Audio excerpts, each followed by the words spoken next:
Chapter 9. Chapter 8. Chapter 8. At first he thought it was a growl. In the still darkness of the shelter in the middle of the night, his eyes came open, and he was awake, and he thought there was a growl.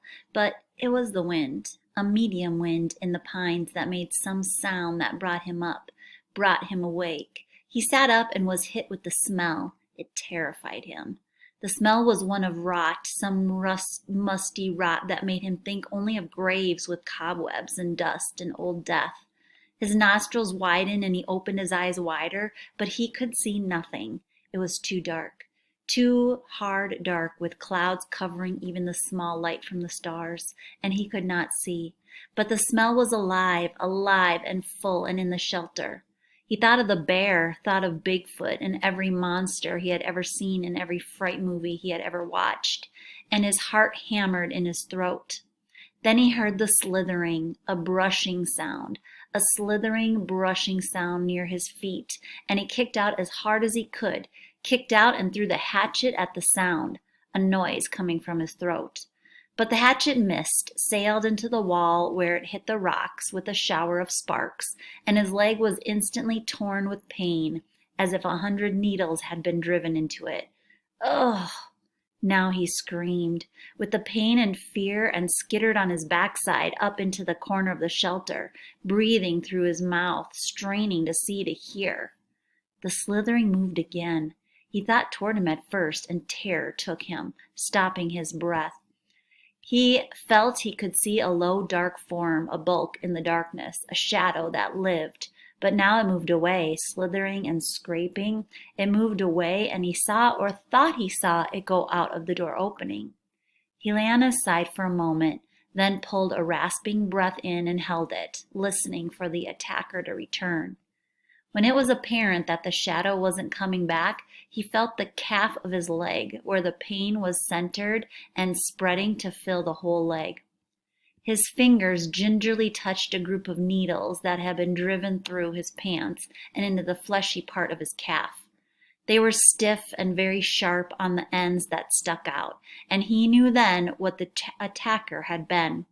A porcupine had stumbled into his shelter, and when he had kicked it, the thing had slapped him with his tail of quills. He touched each quill carefully. The pain made it seem as if dozens of them had been slammed into his leg, but there were only 8, pinning the cloth against his skin. He leaned back against the wall for a minute. He couldn't leave them in, they had to come out, but just touching them made the pain more intense. So fast, he thought, so fast things change. When he got to sleep, he had satisfaction, and in just a moment it was all different. He grasped one of the quills, held his breath, and jerked. It sent pain signals to his brain in tight waves. But he grabbed another, pulled it, then another quill. When he had pulled 4 of them, he stopped for a moment. The pain had gone from being a pointed injury pain to spreading in a hot smear up his leg, and it made him catch his breath.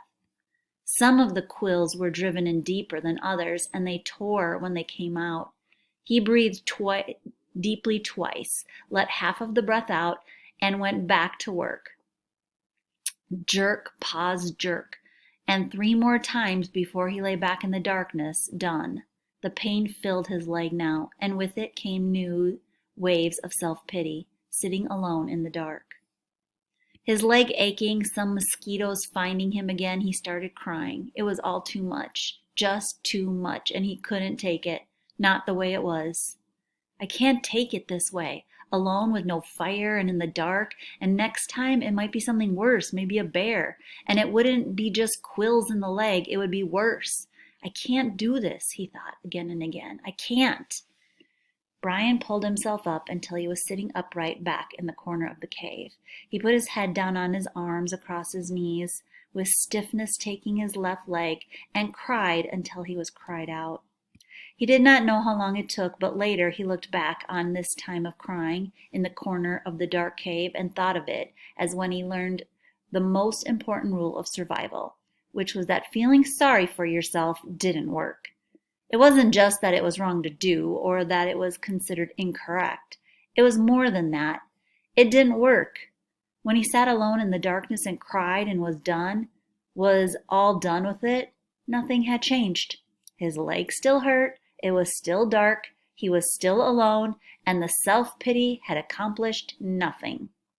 At last he slept again, but already his patterns were changing and the sleep was light, a resting doze more than a deep sleep, with small sounds awakening him twice in the rest of the night.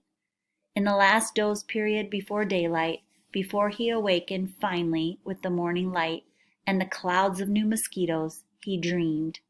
This time it was not of his mother, not of the secret, but of his father at first, and then of his friend Terry. In the initial segment of the dream, his father was standing at the side of a living room looking at him, and it was clear from the expression that he was trying to tell Brian something. His lips moved, but there was no sound, not a whisper. He waved his hands at Brian, made gestures in front of his face as if he were scratching something, and he worked to make a word with his mouth, but at first Brian could not see it. Then the lips made a shape, but no sound came. Ma. Brian could not hear it, could not understand it, and he wanted to so badly. It was so important to understand his father, to know what he was saying. He was trying to help, trying so hard. And when Brian couldn't understand, he looked cross, the way he did when Brian asked questions more than once, and he faded. Brian's father faded into a fog place Brian could not see, and the dream was almost over, or seemed to be, when Terry came. He was not gesturing to Brian, but was sitting in the park at a bench looking at a barbecue pit, and for a time nothing happened. Then he got up and poured some charcoal from a bag into the cooker, then some starter fluid, and he took a flick type of lighter and lit the fluid.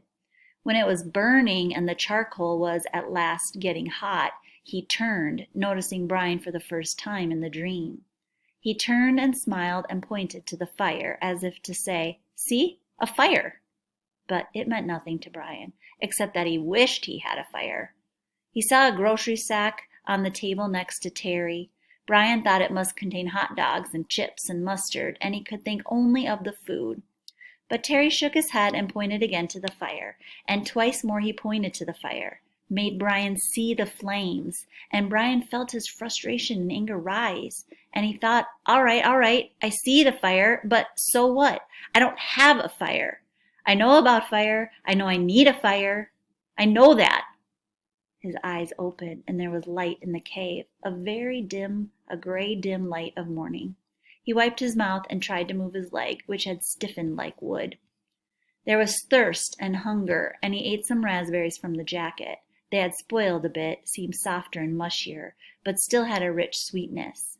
He crushed the berries against the roof of his mouth with his tongue and drank the sweet juice as it ran down his throat. A flash of metal caught his eye, and he saw his hatchet in the sand where he had thrown it at the porcupine in the dark. He scooched up, wincing a bit when he bent his stiff leg, and crawled to where the hatchet lay. He picked it up and examined it and saw a chip in the wood of the head. The nick wasn't large, but the hatchet was important to him, and it was his only tool, and he should not have thrown it. He should keep it in his hand and make a tool of some kind to help push an animal away. Make a staff, he thought, or a lance, and save the hatchet. Something came then, a thought as he held the hatchet, something about the dream and his father and Terry, but he couldn't pin it down. Ah, he scrambled out and stood in the morning sun and stretched his back muscles and his sore leg. The hatchet was still in his hand, and as he stretched and raised it over his head, it caught the first rays of the morning sun. The first faint light hit the silver of the hatchet, and it flashed a brilliant gold in the light, like fire. That is it, he thought. That what they were trying to tell me. Fire, the hatchet was the key to it all. When he threw the hatchet at the porcupine in the cave and missed and hit the stone wall, it had showered sparks, and a golden shower of sparks in the dark, as golden with fire as the sun was now. The hatchet was the answer. That's what his father and Terry had been trying to tell him.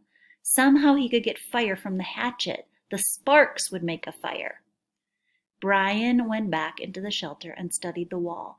It was some form of chalky granite or a sandstone, but embedded in it were large pieces of a darker stone, a harder and darker stone.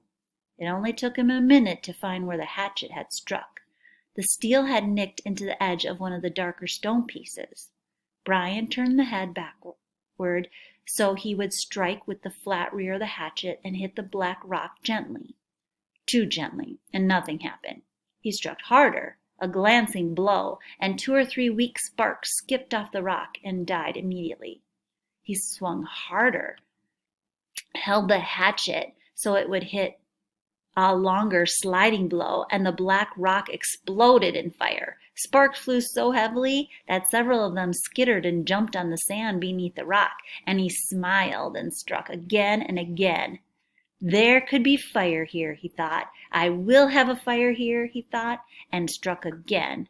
I will have a fire from the hatchet.